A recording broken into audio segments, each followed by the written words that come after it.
Legenda keris pusaka dapur sengkelat dan condong campur.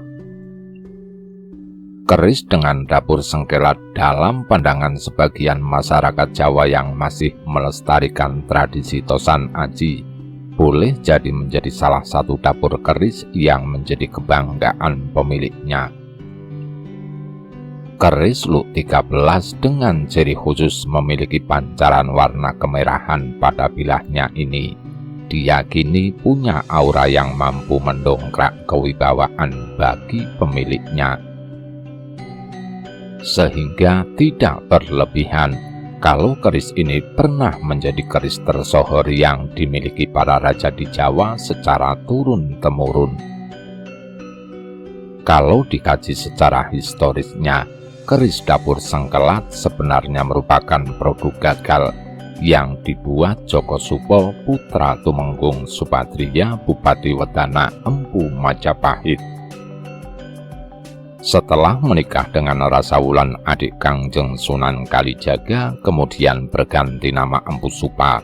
Sebelum menjadi murid setia Kangjeng Sunan Kalijaga yang selalu mengikuti kemana pergi, Joko Supo sudah menjadi abdi dalam Empu Jajar di Majapahit.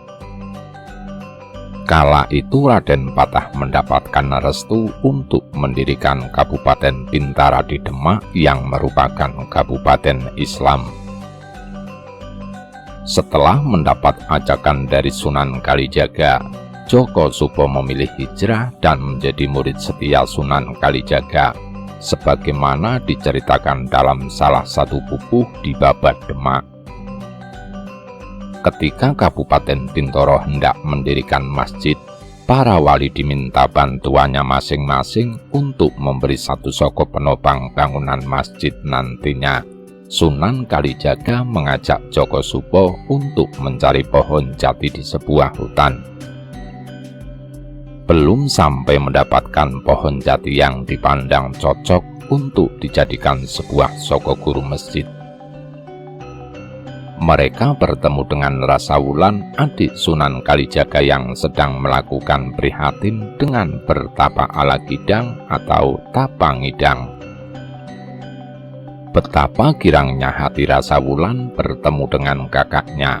Lantas dia menceritakan asal mulanya pergi dari Tuban dan memilih menjalani laku tapa ngidang.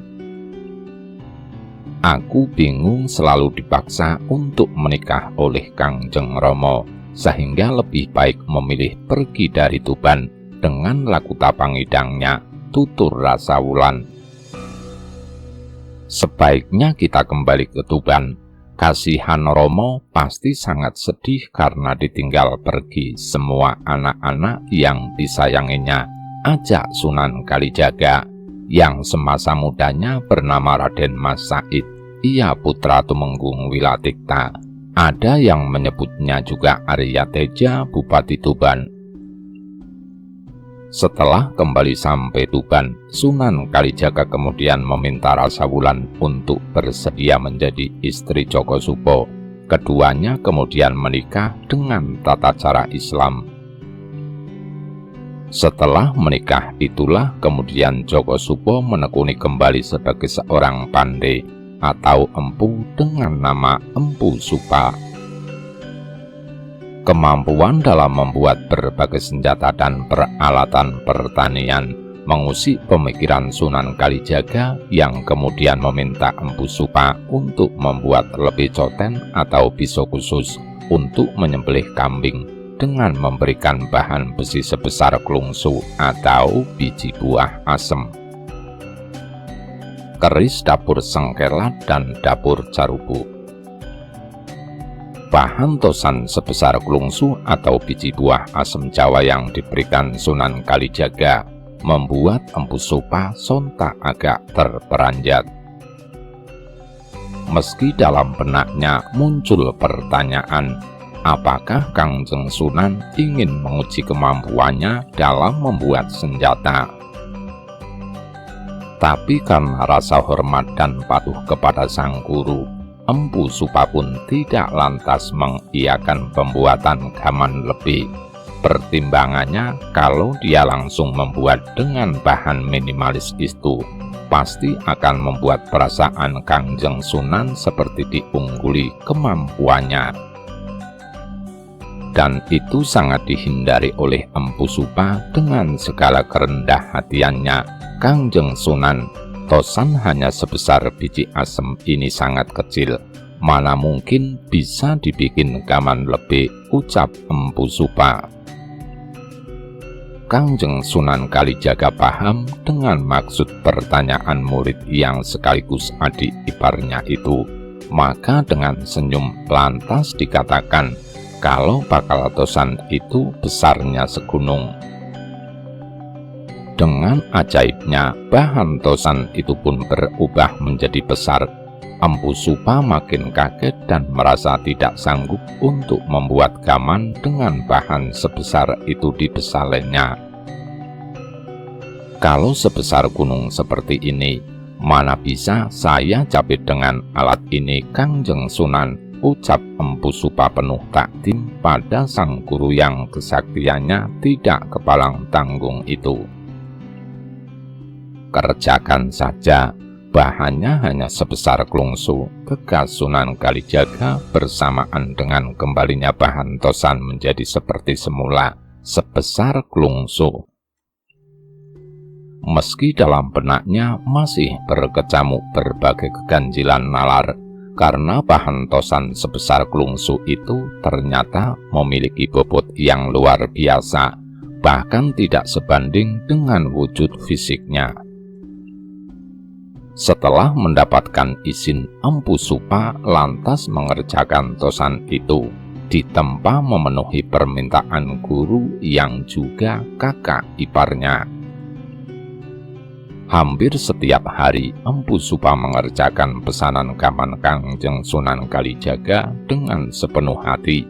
Kemampuan fisiknya dicurahkan untuk membentuk senjata itu sesempurna mungkin. Kekuatan batinnya pun menyatu dengan senjata yang dipesan agar bisa memuaskan hati Kangjeng Sunan. Setelah beberapa hari, pesanan itu pun diserahkan pada Kangjeng Sunan Kalijaga. Melihat bentuk pesanan yang sudah diserahkan, sepertinya tidak sesuai harapan Kangjeng Sunan. Meski begitu, Sunan Kalijaga merasa tertarik dan sangat menikmati keindahan senjata yang ternyata berbentuk keris dengan luk 13. Bahkan pada bilah itu bagai memancarkan semburat warna kemerahan. Meski hati kecilnya merasa kecewa karena tidak sesuai dengan harapan, namun di balik itu muncul kebanggaan karena adik iparnya punya talenta luar biasa sebagai empu keris. Supa, keris ini sangat indah. Kalau digunakan oleh seorang santri tidak sesuai. Keris ini cocoknya untuk para raja di tanah Jawa karena warnanya kemerahan. Keris ini aku beri nama Sengkelat.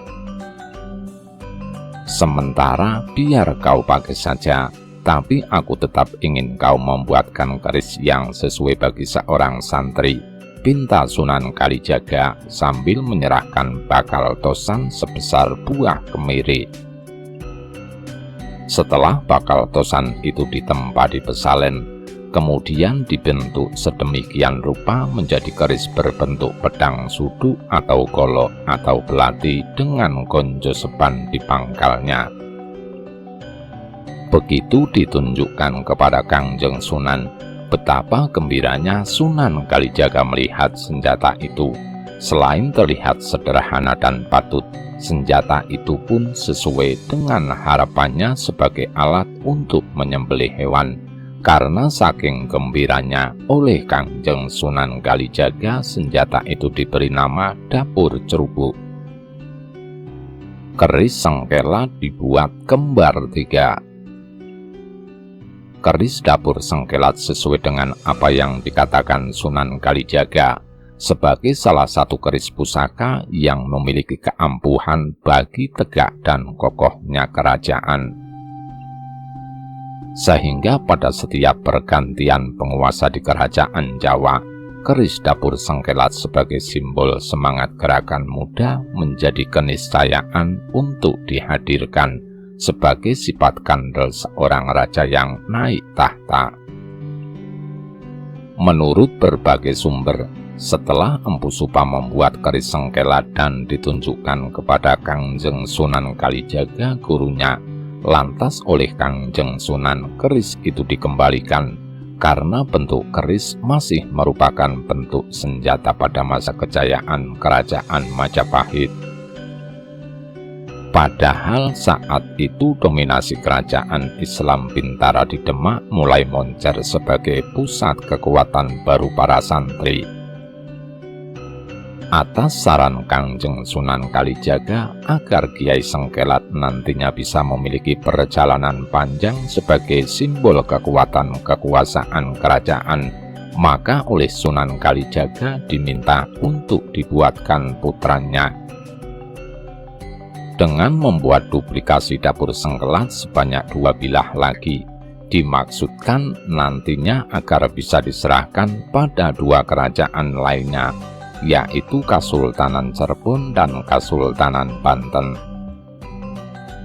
Sedangkan kerajaan Bintara dalam nubuat Kangjeng Sunan Kalijaga nantinya menjadi cikal bakal bagi berdirinya dinasti kerajaan Mataram Islam setelah masa kekuasaan Pajang. Sebagaimana dikisahkan dalam sejarah, seperti termuat di Babat Demak, ada 3 keris dapur sengkelat yang memiliki kemiripan sempurna, sehingga ketiganya tidak bisa dibedakan mana yang kali pertama dibuat. Kecuali oleh mereka yang memiliki kemampuan menembus pandang secara metafisik dan paham dengan kualitas Tosan Aji Misuhur, ketika keris dapur sengkelat sengaja didedikasikan bagi kekuatan dan kekuasaan seorang raja yang sedang bertahta. Dalam sejumlah kajian terkait dengan tafsir keberadaan keris sengkelat yang merupakan karya Empu Supa sebagai generasi penerus dari darah para empu sakti kerajaan Majapahit yang kemudian eksodus ke Demak. Konon pada masa kekuasaan Mataram Islam di bawah kendali Sultan Agung Hanyokrokusumo di Kertopleret, beredar kisah 2 dari 3 Kiai Sengkelat dilarung dan dipersembahkan kepada penguasa Laut Selatan Kangjeng Ratu Kidul. Hal itu dilakukan Sultan Agung sebelum kedua Kesultanan Cirebon dan Kesultanan Banten ditaklukkan oleh Kerajaan Mataram Islam. Simbolik dari prosesi larung pusaka itu, boleh jadi Sultan Agung memohon restu menyatukan kekuasaan kerajaan di Jawa dalam Panji Gula Kalapa Mataram. Faktanya, dari ekspansi Mataram ke Cirebon dan Banten dapat ditaklukkan sebelum merencanakan gagasan besar penyerangan terhadap kekuatan kompeni di Batavia, setelah kedua kerajaan yang dianggap sebagai matahari kembar 3 di Jawa bisa ditaklukkan. Tidak berselang lama, Sultan Agung melakukan penyerangan ke Batavia dengan memanfaatkan sekutunya Cirebon dan Banten sebagai pangkalan militernya, meski 2 kali serangan menemui kegagalan. Namun sejarah tetap mencatat pergerakan nasionalisme. Mataram Islam punya andil dalam menurunkan darah para pejuangnya di tanah air dengan semangat muda, semangat keris dapur sengkelat. Aksi pencurian Bupati Belambangan Siung Laut. Dalam sebuah kisah, konon keris sengkelat pernah dicuri oleh seorang utusan maling Aguno dari Belambangan. Tersiar kabar bagi kerajaan yang memiliki kekuatan dan tangguh dalam menghadapi berbagai serangan lawan, haruslah memiliki keris pusaka bernama Kiai Sengkelat. Padahal keris berpamor kemerahan itu dikenal milik Sunan Kalijaga di Tuban, karena terdorong ingin menjadikan kerajaannya kokoh dan kewibawaannya tak tertandingi. Penguasa Blambangan yang bertahta saat itu, Bupati Siung Laut, menginginkan kerajaannya dijaga oleh keampuhan Kiai Sengkelat. Maka drama pencurian yang melibatkan teknik mencuri kelas wahid di samanya pun dilakukan oleh seorang maling Aguno yang pilih tanding kesaktiannya. Tidak setiap orang memiliki kemampuan mengenali wujud keris dapur Sengkelat, apalagi dapat memboyongnya, karena bobot keris yang memiliki wanda prasaja alias sederhana itu dibikin dari biji tosan yang unik, bobot bebetnya. Sehingga barang siapa yang bisa membawa keris itu berpindah tempat dari penyimpanannya di Tuban, jelas tidak diragukan lagi keampuhan dan kesaktian maling itu. Dan ternyata utusan itu bisa membawa keris Sengkelat masuk Blambangan. Saking gembiranya, Adipati Siung Laut lantas memberi hadiah dengan mengangkat utusan tadi sebagai pepatih dalem. Sunan Kalijaga mengetahui kalau keris Sengkelat hilang dari gedung pusaka, lantas mengutus Empu Supa sebagai pembuat untuk mencarinya dengan menyamar sebagai tukang pandai yang menyusup masuk ke Blambangan. Mendengar ada ahli pandai kenamaan berada di kerajaannya, hati Siung Laut betapa girangnya, sebab dia tahu bagaimanapun rapatnya menyembunyikan kejahatannya mencuri Kiai Sengkelat pasti akan diketahui juga oleh Sunan Kalijaga. Maka untuk mengelabuhi ketika Sunan Kalijaga meminta baliknya keris nantinya, oleh Adipati Siung Laut diperintahkan pada ahli pandai kondang itu untuk membuat duplikat atau tiruan Kiai Sengkelat sepatut mungkin, bahkan kalau bisa sama persis agar tidak bisa dibedakan keduanya. Memenuhi keinginan Siung Laut oleh ahli pandai yang sejatinya Empu Supa itu, tidak dibuat sebuah duplikat tetapi 2 duplikat. Sedangkan Kiai Sengkelat yang asli dari Satontosan Saklungsu disimpannya. Begitu pesanan Siung Laut selesai, Adipati tidak bisa membedakan mana yang palsu dan mana yang asli, sehingga diminta pandai itu untuk menunjukkannya. Tapi karena keduanya memang memiliki kemiripan sempurna, oleh Empu Pandai itu dikatakan sebaiknya keduanya disimpan saja, dijaga agar satu sama lainnya tidak dipisahkan. Karena untuk memilih mana yang asli sangat sulit, begitu kilah Empu Supa dalam penyamarannya. Kisah ini merupakan versi lain dari sejarah terjadinya keris Kiai Sengkelat ada 3 bilah. Begitu tugas penyamaran selesai dan berhasil mendapatkan kembali keris Sengkelat, Empu Supa pun lantas kembali ke Tuban guna mengaturkan hasil pekerjaannya pada Kangjeng Sunan Kalijaga. Sepulangnya di Tuban, keris Sengkelat mendapat pengawasan serius agar jangan sampai jatuh ke tangan penguasa lalim, apalagi penguasa yang hanya menginginkan kekuasaan semata. Kalau sampai itu terjadi, bisa merusak ketentraman di Jawa saat itu. Perang tanding Sengkelat dan Condong Campur. Kerajaan Majapahit pada suatu ketika dilanda wabah penyakit atau pagebluk. Banyak kalangan rakyat jelata menjadi korban. Lingkungan istana pun banyak sentana dan abdi dalam yang menjadi korban. Penyakit aneh tidak diketahui dari mana datangnya, juga penyebabnya dari kekuatan apa. Tiba-tiba mewabah menelan banyak korban jiwa. Dalam Babat Demak dikisahkan Mereka yang pagi sakit, sorenya meninggal. Begitu juga sebaliknya, sore hari terserang sakit, paginya sudah membujur jadi jisim. Berbagai upaya sudah dilakukan dengan memanggil para tabib dan orang sakti untuk mengungkap penyakit aneh dari sumbernya, tapi tidak ada yang bisa menembus tabir misteri itu. Malah kejadiannya semakin berawasi.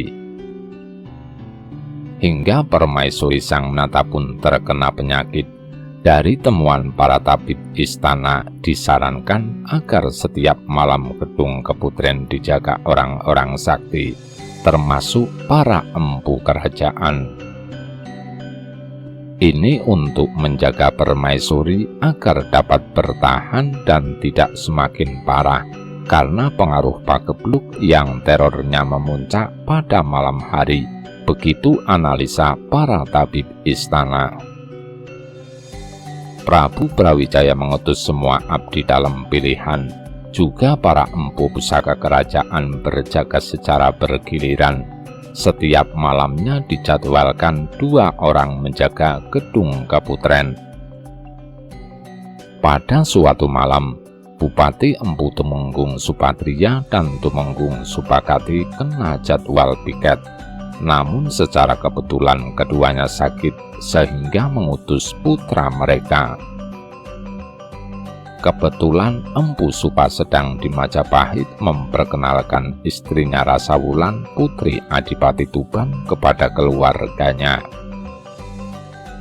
Oleh Tumenggung Supatria, putranya diminta menggantikan jatah ronda di gedung keputren Majapahit. Sedang Tumenggung Supakati mengutus putranya Empu Jigja. Kedua putra Empu Kondang di Majapahit itu bertemu di depan regol keputren. Empu Supa membawa keris sengkela dan Empu Jigja mengenakan keris sapu inten. Sama-sama memiliki luk 13.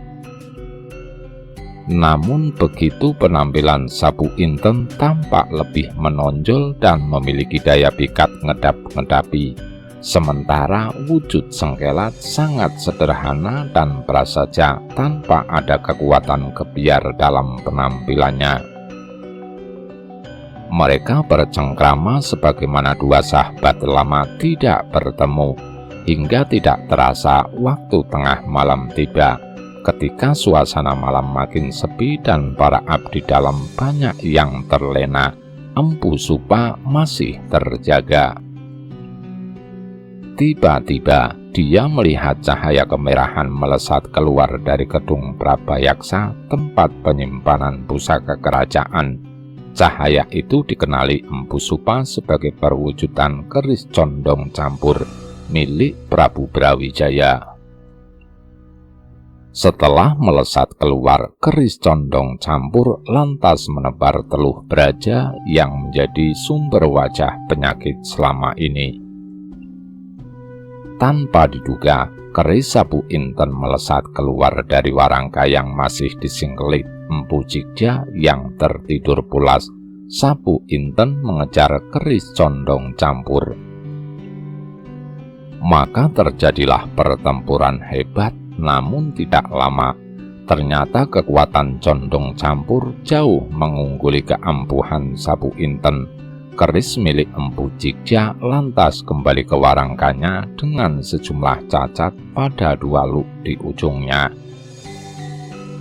Melihat kejadian itu, Empu Supa melepas Kiai Sengkelat dari warangkanya. Sengkelat melesat mengejar condong campur. Terjadilah pertempuran hebat. Kedua keris pusaka itu saling tikam. Suaranya berdentam bagai pukulan pandai di pesalen. Tapi condong campur bukan lawan yang tangguh untuk Sengkelat. Keris itu lantas melarikan diri dan kembali ke Gandada gedung pusaka. Pasca kejadian itu, wabah penyakit yang melanda Majapahit hilang. Bahkan sang permaisuri sembuh dari sakitnya. Setelah mengetahui hilangnya wabah dan kesembuhan permaisuri, bertepatan dengan jadwal piket Empu Supa dan Empu Jigja, Keduanya lantas diberi hadiah oleh raja. Keduanya pulang ke rumah masing-masing. Keris condong campur jadi teluh braja lintang kemukus. Dikisahkan dalam Babat Demak, setiap hari Soma alias Senin, Sang Prabu memiliki kebiasaan membersihkan semua pusaka kerajaan. Secara pribadi, penguasa Majapahit melakukannya sendiri, sebab Sang Nata memang memiliki kegemaran dan paham dengan kualitas tosan, sebagaimana dikisahkan sebelumnya. Setelah selesai menunaikan tugas jadwal piket di Gedung Kaputren, begitu Empu Cikjo mengetahui keris sapu inten miliknya Cacat Walu, dan Empu Supo menceritakan semua yang terjadi malam itu. Atas saran Empu Cikjo, secepatnya Empu Supo kembali ke Tuban. Jangan sampai keris sengkelat nantinya diminta Sang Nata yang sangat paham dengan kualitas pusaka. Sementara Empu Cikjo setelah mengetahui cacat sapu inten tidak mungkin diperbaiki, lantas dengan berat hati dua lu yang rusak akibat gempuran keris condong campur kemudian diamputasi alias dipotong, sehingga keris sapu inten menjadi luk 11 hingga saat ini. Kalau semula auranya memiliki kedekatan dengan para kesatria dan penggawa kerajaan, setelah dipotong menjadi 11, luk keris ini lebih cocok sebagai pusaka para saudagar dan mereka yang memiliki usaha berniaga. Kembali pada Sang Prabu Brawijaya yang sedang menimang berbagai pusaka di Gandaka Prabayaksa, begitu giliran menarik keris condong campur dari warangkanya, Sang Nata sontak terkejut bercampur heran. Ternyata keris condong campur patah satu luk di bagian ujungnya. Selain itu, berbagai cacat seperti terkena gosokan gerinda dan kikir nyaris menyebar di seluruh bilah hingga memudarkan keelokan pamornya. Bisa dibayangkan betapa sedihnya perasaan Sang Nata begitu melihat keadaan keris pusaka yang menjadi simbol kejayaan kerajaan dalam keadaan rusak, sehingga memunculkan banyak tafsir bagaimana nasib kerajaan Majapahit selanjutnya. Oleh sebab itu, kemudian diperintahkan Bupati Dalem Gajah Permada untuk mengundang para empu kerajaan, yaitu Empu Supatria dan Empu Supagati agar datang ke istana. Atas titah Sang Nata, kedua empu misuhur itu diberi tugas untuk membangun kembali keris condong campur agar kembali utuh seperti sedia kala. Walau dengan berat hati, kedua empu itu menjalankan titah rajanya. Sebab dalam hati keduanya sangat paham dengan firasat atas kejadian yang telah dialami oleh kedua anak mereka sewaktu menggantikannya tugas jaga Kaputren. Dengan disertai Sang Nata, kedua empu itu pun menuju ke Baslen kerajaan guna melaksanakan perintah Prabu Brawijaya. Perapian di Baslen telah dinyalakan, upacara kecil terkait dengan tata cara membangun keris pun telah selesai dilakukan. Bila keris condong campur dimasukkan dalam perapian, dibakar hingga menyala. Begitu nyala bilah merata, Empu Supatria kemudian menjapitnya dan meletakkannya di atas paron untuk ditempa. Begitu ayunan palu Empu Supagati mengarah ke badan bilah yang merah membara, tiba-tiba keris condong campur melesat ke angkasa bersamaan dengan suara gemuruh. Wujud keris condong campur berubah menjadi semacam teluh braja yang menyatu dengan lintang kemukus. Bersamaan dengan hilangnya wujud keris condong campur, terdengar suara sebagaimana ditulis dalam Babat Demak, Sang Prabu Brawijaya, pemaden ngati-ngati, sira mitenah marang wang manira darma nglakoni iya pratandha iki dadi rusak negaramu ya sira tutukana gawea keris kang becik ngupaya keris siji dapur sastra. Oncatnya keris pusaka Majapahit Kiai Condong Campur dari paron penempaan di pesalen istana membuat runtuh perasaan Sang Nata. Cemas bercampur was-was menangkap isyarat semakin dekat keruntuhan kejayaan Siwa Buddha kian nyata.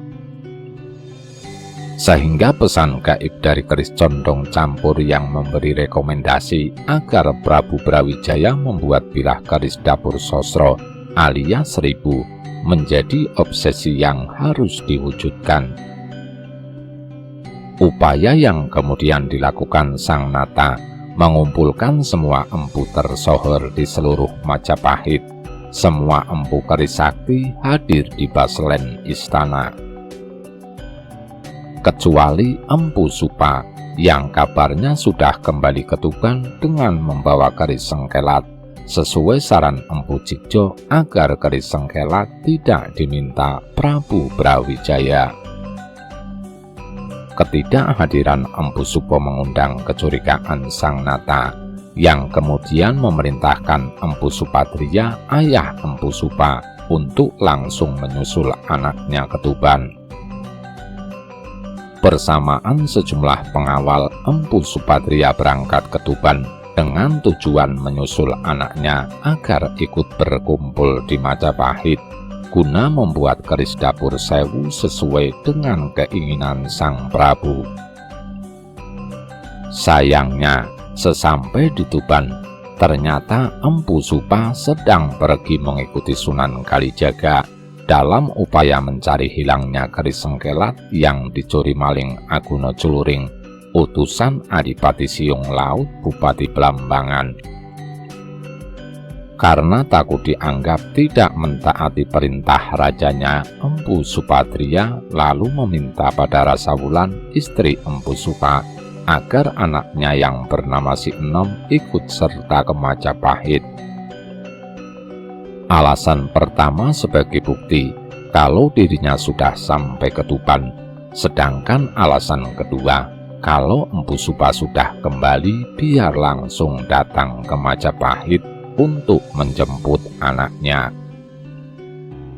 Singkat cerita, Empu Supatria sudah sampai di Majapahit bersama pengawal dan cucunya Si Enom. Setelah menghaturkan semua laporan perjalanannya, Prabu Brawijaya agak kecewa. Tapi perhatiannya kemudian tertuju pada seorang bocah remaja tanggung yang ikut duduk berada di belakang Empu Supatria. "Siapa anak muda yang duduk di belakangmu, Empu Supatria?" tanya Sang Prabu. "Ini putra Empu Supa, cucu hamba Mahaprabu," jawab Empu Supatria yang khawatir. Pikirnya kalau cucunya akan menerima hukuman dari ketidakhadiran bapaknya di Majapahit. "Siapa nama mungkir?" tanya Sang Nata seraya meminta Si Enom agar mendekat dengan isyarat lambaian tangan. "Hamba biasa dipanggil Enom Mahaprabu, Supa Enom," jawab bocah lugu yang memancarkan cahaya sebagai sosok Linue. "Sepertinya kau sudah bisa membuat keris. Aku ingin bapakmu membuatkan keris dapur 1000. Karena bapakmu tidak hadir, apa kamu bisa membuatkan keris dapur 1000 untukku?" tanya Sang Prabu. Betapa terkejutnya hati Empu Supatria ketika mendengar jawaban cucunya yang menyanggupi permintaan Prabu Brawijaya, meski dengan syarat untuk mengumpulkan semua besi rongsok yang ada di Majapahit untuk dibawa ke pantai Tuban. Sebab Si Enom akan menempa pembuatan keris dapur 1000 di dalam laut. Jelas ini menghenyak pikiran semua yang hadir. sebab teknik tempa para empu belum ada yang melakukan cara aneh seperti ini. Menempa besi menjadi pusaka di tengah laut, sesuatu yang muskil dilakukan Empu Sakti Mandraguna sekalipun, tapi akan dilakukan si Enom cucu Empu Supatria. Rahayu, Rahayu, Rahayu.